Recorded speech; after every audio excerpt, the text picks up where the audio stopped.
Hello, Professor Bright here. Welcome back to A House of Many Doors. Last episode was, well, successful, technically.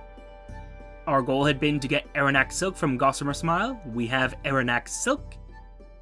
And between episodes, I learned that, actually, if I just look in here, this tells me what I need to get all the creatures for Otto.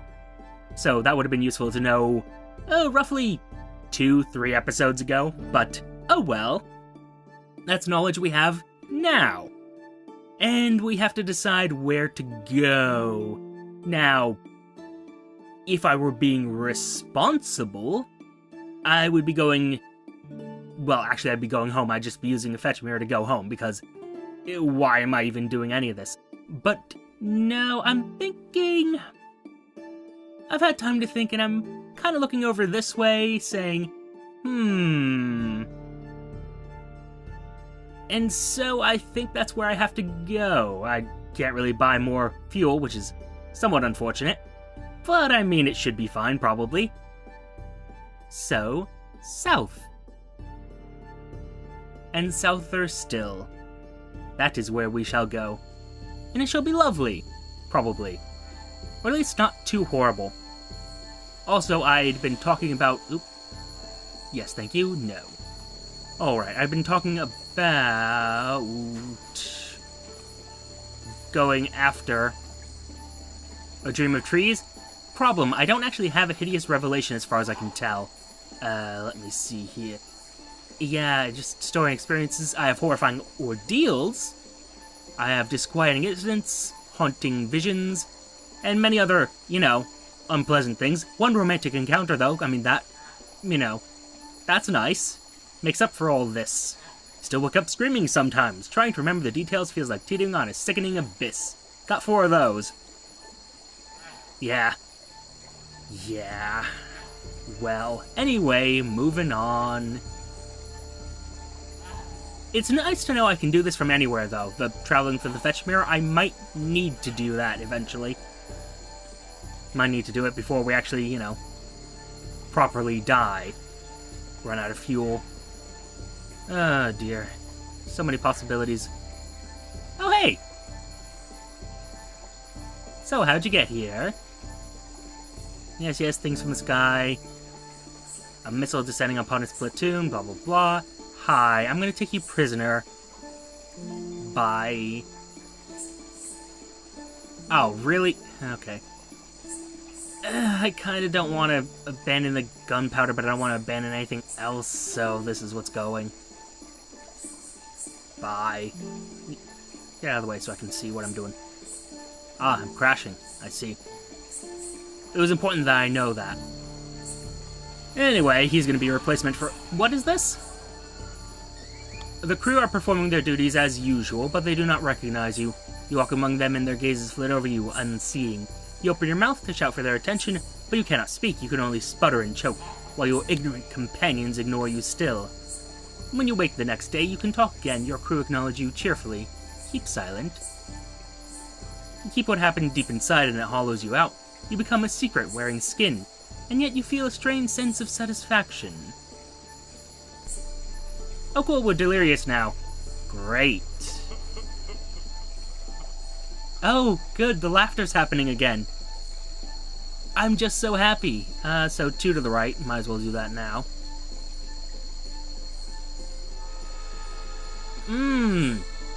Hear those sirens blare. Oh, fuck this. Goodbye.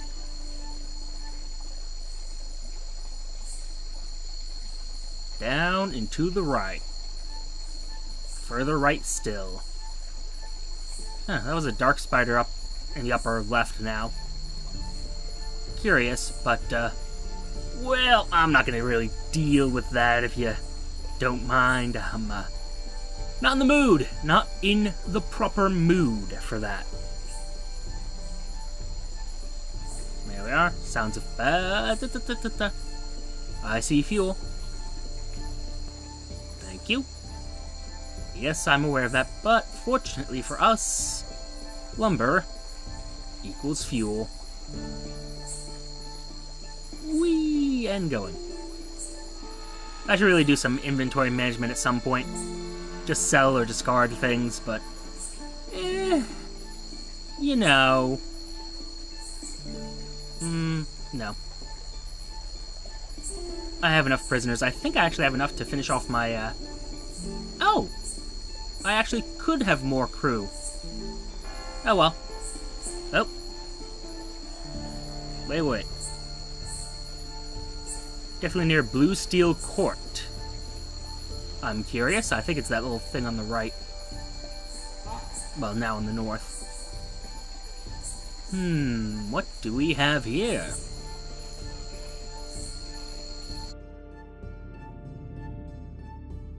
Ooh. You remind me of a place from Dark Souls 2. House Bluesteel have established interconnected shelf towns and shelf castles on the wall. Blue-cloaked knights glide from one to the other on giant dragonfly steeds.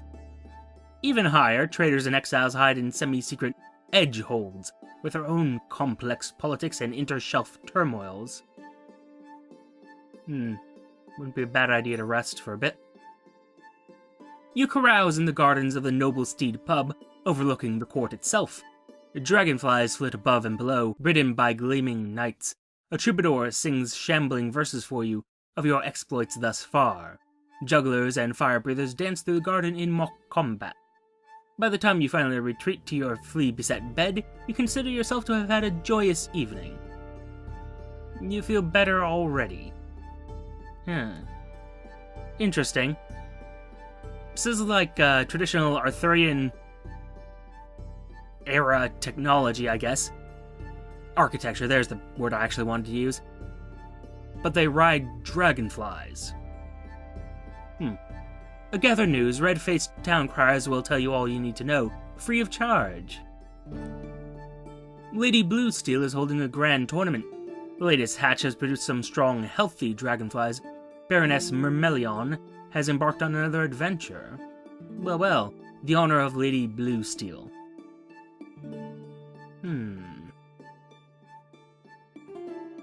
Oh, by the way, hi. You're gonna be an engineer now. The prisoner seems utterly baffled by the pumping machinery in your Kinetopede's bowels. You tell them they'll have to learn fast. Time to earn their keep. But yes, compete in a tournament. This might be a bad choice, actually. Let me... Does this tell me my current health? Or does it just tell me everybody else's? Yeah, it seems to be just everybody else's, so that's kind of unfortunate.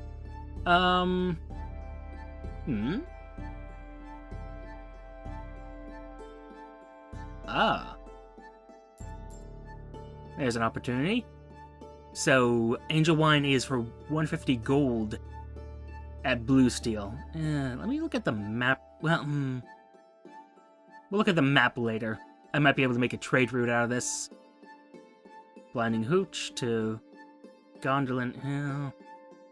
Worry about that later. Money is not really a concern at the moment. Not so much, anyway. Compete in the tournament, a surefire way to win Lady Bluesteel's favor. Oh? Well, first, dragonflies shimmer overhead, brilliant blue darts with 30-foot wingspans. Minstrels are singing, girls are dancing, the taverns are giving out free ale. Lady Bluesteel has declared another tournament. You join the long line of hopefuls. The tournament offers not only magnificent prizes, but political advantages. Lady Bluesteel seems to enjoy the company of proven champions. In which event do you plan to compete first? You may join 3 bouts in total. I would love to be able to dance. This one I'm curious about, but... Ooh. Dragon jousting. Capes streaming like flags, knights on dragonfly steeds slam lances into each other's shields. The loser can fall 40 feet or more. Don't worry, there's a safety net. I mean, it's unlikely, but it's possible. The ground drops away. The dragonfly beneath you feels suddenly very frail and slender for all its size. How will you joust? A test of guile, feint, dodge, weave. Your dragonfly is an impetuous creature, and you struggle to steer it in a straight line. It bucks, it dives, it tries to hurl you from the saddle. You keep control long enough to make a respectable showing, but your third opponent smashes you so brutally from the saddle that the crowd's gasp matches your own. You plummet for what feels like both an eternity and a moment, before the net catches you in a silk embrace. Spider silk, no doubt. Good. This seems like the one I'm actually going to win, though. Or have a better chance of winning. Oh, I can only do that once. That kind of... oh well. A test of vigilance. Archery. A bow, an arrow, a target. All you need is a good eye and steady hand to bring the three together. No one can deny that you made a valiant attempt, but your arrows are inches from the bullseyes, and you're knocked from the contest halfway through. Who can lift the best, throw the furthest, grunt the loudest? Yeah, I think we have to. And a failure again. Strong men and strong women pose, roar, flex in the center of a cheering audience. You join them, squashed between two brutes, one the size of a barn, the other the size of a more affordable barn. You can barely get a good grasp of the boulder dropped in front of you, let alone lift it. You grunt and stagger and labor mightily, but you fail in the contest's early rounds. As the third day of the tournament reaches its end, you sit among the crowd and watch as the winners receive their prizes. Next time, perhaps it will be you on that podium. Perhaps. Alright, I think some more resting, though. Does sound like a good idea. And now that I'm only disturbed, I think that's satisfying. More satisfactory. Do I want to worry about my cargo now? I really don't. And I've got 10 space, so it's fine. Just for reference sake. Blinding Hooch for 20 guineas. South, do not go there. You will only catch the disease and spread it wherever you go. Cool. I mean, there's also that city of sugar and light. I probably should have actually looked at my other options, but yeah, oh well. South and souther still, and a little bit to the left.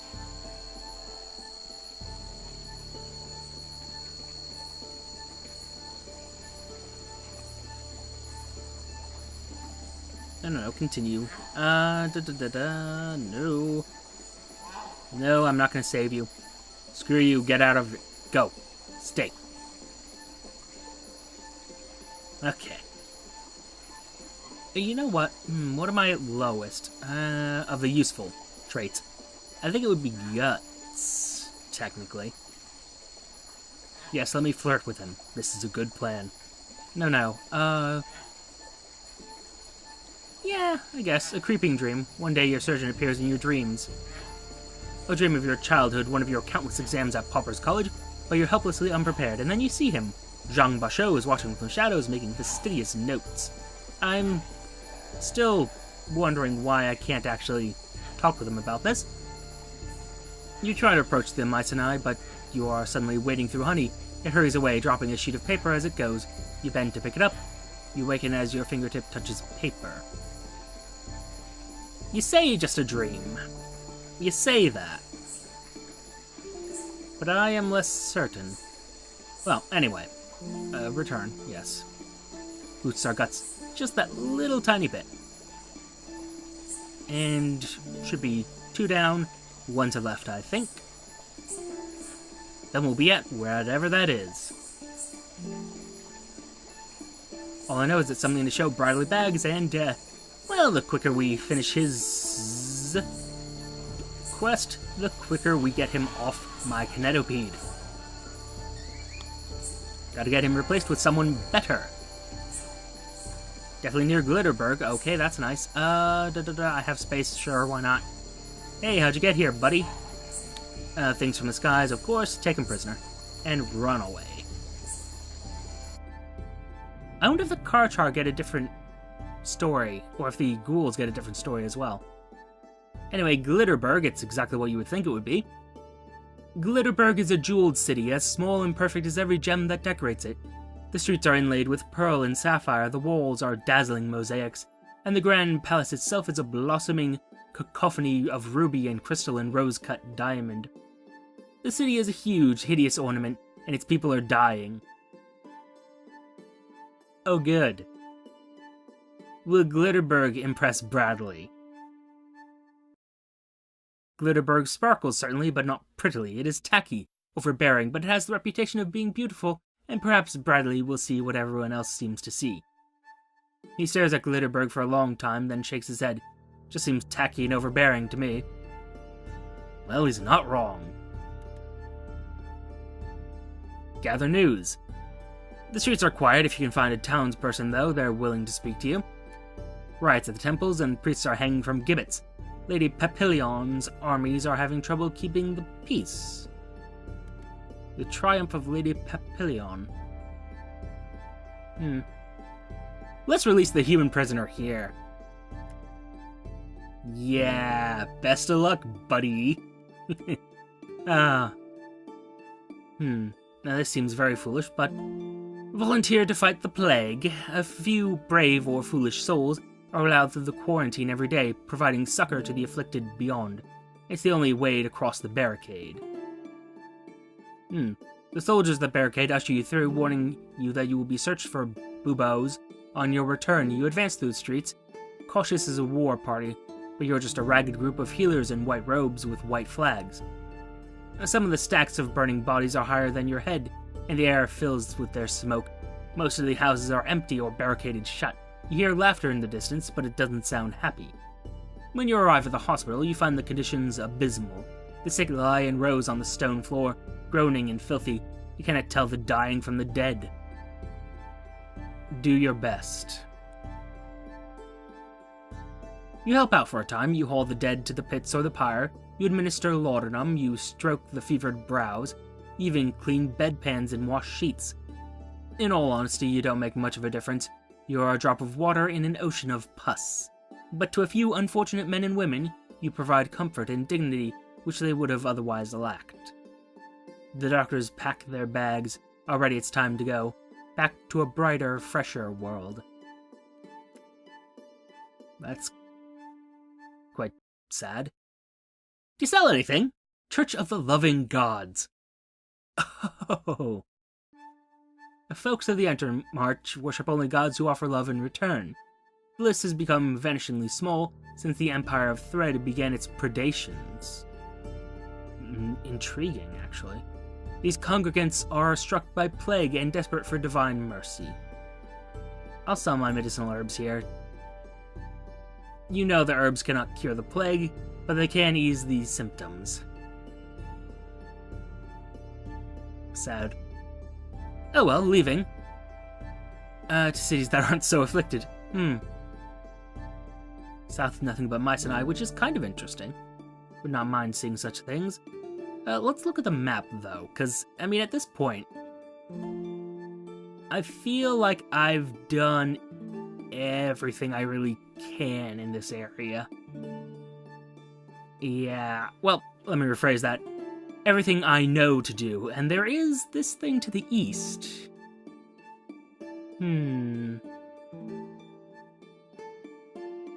Yeah, I think that's the way to go. Of course, I suppose I could look for, what was it, Karam? The place that the... Oh, dear.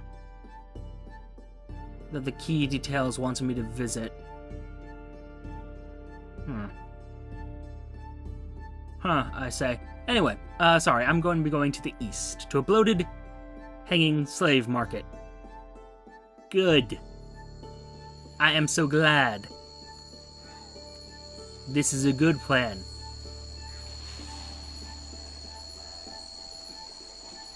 Might actually end up going northwest a little bit after this, just to sort of, you know, finish off Bradley. Speaking of which, he pretty much seems to hate me at this point.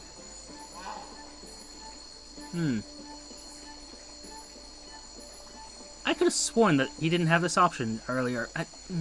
Okay.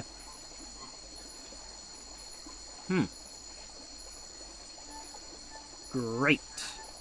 Bradley puffs up his chest, very pleased to be asked his opinion. Well, obviously it was stolen or destroyed by some enemy of the City of Keys, he says. Maybe the Mycenae. Yeah, of course, because the Mycenae really have the sort of resources to do that. Anyway. Hi. Question. Peaceful sleep, I suppose. Beetle. No. Not gonna worry about that. Gaze into the pure water. Sure, why not? The reflection shimmers, splinters, and reforms as a grinning skeleton with blood-dripping heart stuffed crudely into its left eye socket. You fall back, startled. Good. This is what I wanted. But no, the question I had...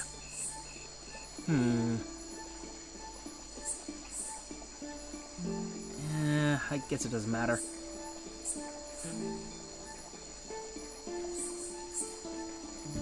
I was just kind of thinking and planning.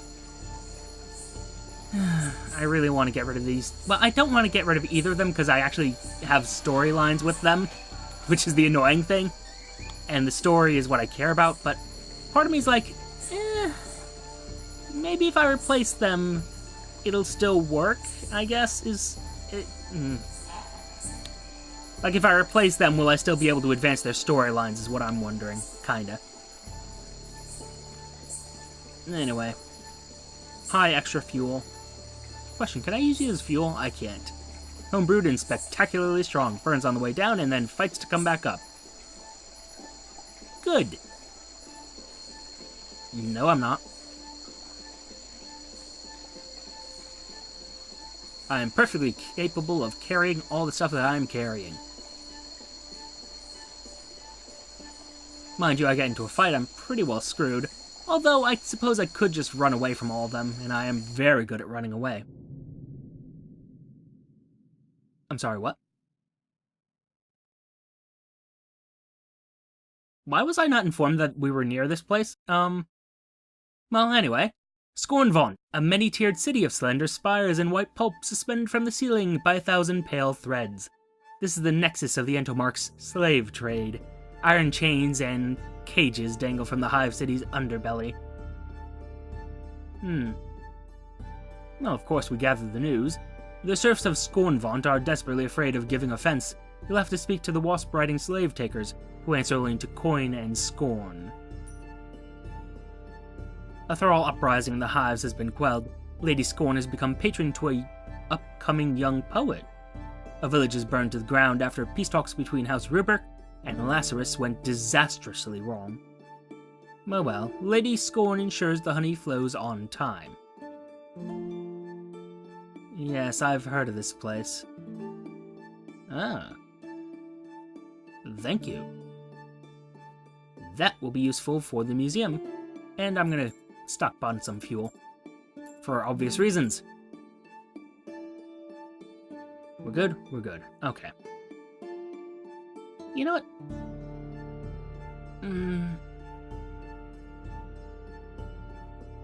No, just one for the museum.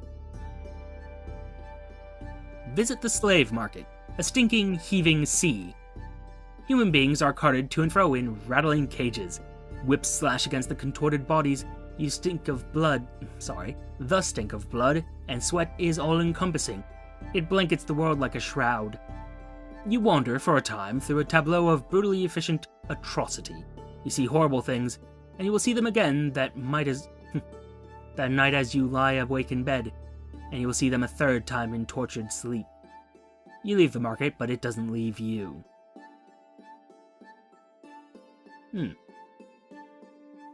Horrifying ordeal. I think it's Hideous Revelation that I actually need, though. Real quick, just checking.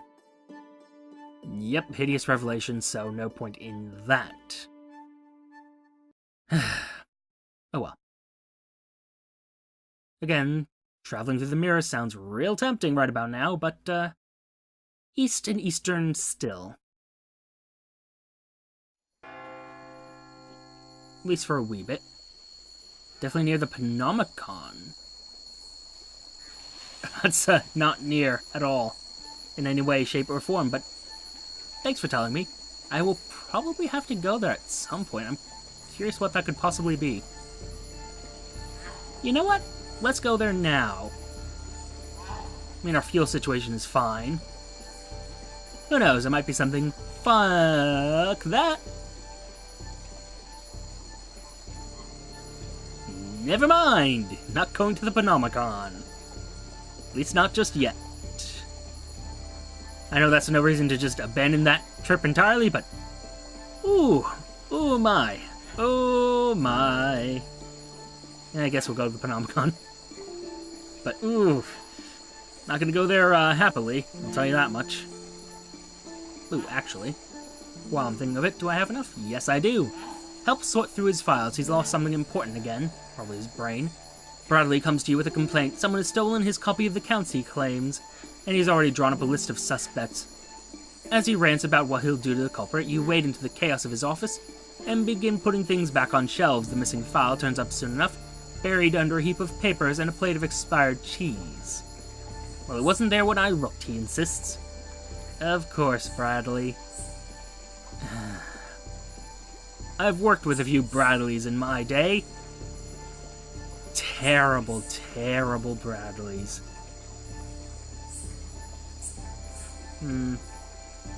Yeah. South and souther still, please. Yes. Yes. Nope. Still getting too close to those. God, that is a disturbing sound. Anyway, moving right along. Wibble wobble wobble. I'm sorry, I just find that entertaining. Oh? Oh. A dilapidated church. Church from another world, its spire is sagging, its steeple fallen in. Candle stubs and damp-rotted holy books scatter the floor inside. You wonder if it was stolen on a holy day. Perhaps an entire congregation was devoured by the dark. Jog Sul, your Swabi, falls abruptly to its knees and starts to gabble in a language you don't recognize. Some lingering spirit of this place has possessed it. Then, without warning, it makes a grab for the sacrificial knife that lies on the nearby altar. Good. The snapping of finger bones, Jog Sul is left howling on the floor, clutching its broken hand, but at least he got the knife away from it in time. Thank God. Alright, 2 more down and then left and lefter still. Yes, I've said that repeatedly. I'm not gonna bother with that.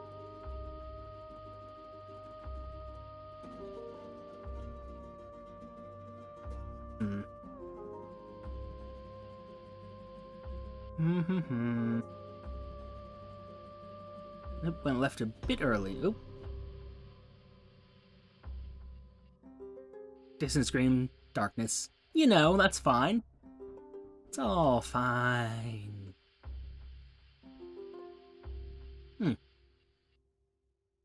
Can't help but notice that the greenery is given away over to basically the same stuff we found near the cities. Is odd, is concerning. Ooh, a chance to get more bottled darkness. Yay, darkness. It is actually good. I kind of need 4 bottles of the stuff altogether. 3 for the Statue of Abja, and then 1 for High. I'm just gonna go the other way, thank you. South and then left, I suppose. Good. Good, this is what I wanted in my life. Actually, you know what? Unromantic pirates. No group is so romanticized in the cities as the Aerostat pirates, subject of 1,000 torrid romances. Unfortunately, the scarred, mad-eyed rabble descending on you right now look, nothing like the handsome rogues that decorate dust jackets. Test of vigilance. Fuck. Run. Yay. Get me my heart light back. What the heck was that? Anyway. Scuttle, scuttle, scuttle. Continue the scuttling. You actually go north. There we are. And I'm just gonna go this way, buddy. Goodbye. So, Panomicon. Oh good, it's a prison.